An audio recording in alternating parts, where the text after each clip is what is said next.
Here are 10 things yoga teachers need to know before starting a business. Number one, your yoga studio is not for everyone. Yes, there is a style for every age, size, movement, desire, but that doesn't mean that your studio needs to cater to every single one of them. In fact, the studios that are most successful are the ones that have a specialization that allow them to charge more than their failing competitors and stand out in the market. Two, teaching yoga is no longer your most important job. In fact, business ownership involves a very small percentage of delivering the actual service and a very large percentage of systems building, leadership, marketing, sales. The more you invest in learning those new skills, the more successful you will be. Three, sales is not a dirty word. In fact, it's the foundation of a healthy business and the bottom of the pyramid by which everything else that you'd like to do, like systems building, legacy building, charitable work, is possible. Four,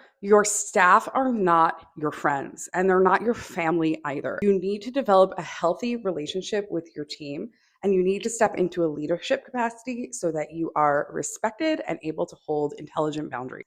Some people won't like you. Some customers will talk badly about you. Team members will leave because they don't like your policies, and that is par for the course. So you're going to need a thick skin. Six, you will be required to adopt new skills all the time. And your resourcefulness and willingness to do this is going to be make or break in terms of your success.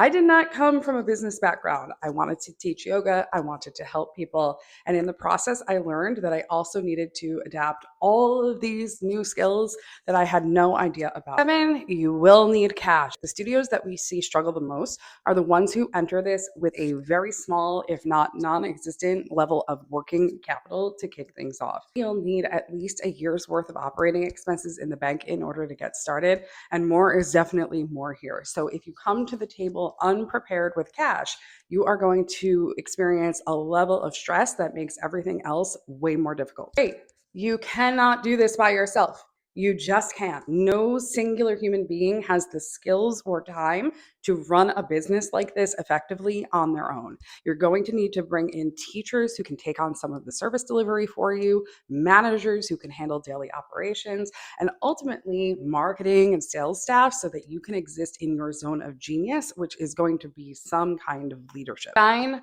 perfection stalls progress. If you want to grow, you're going to have to let go of the belief that no one else can do things as well as you can. Maybe your things won't look exactly the way you want them to, but getting in the weeds on every single project is going to keep you from initiating the ones that make a difference. Number 10, don't forget why you started.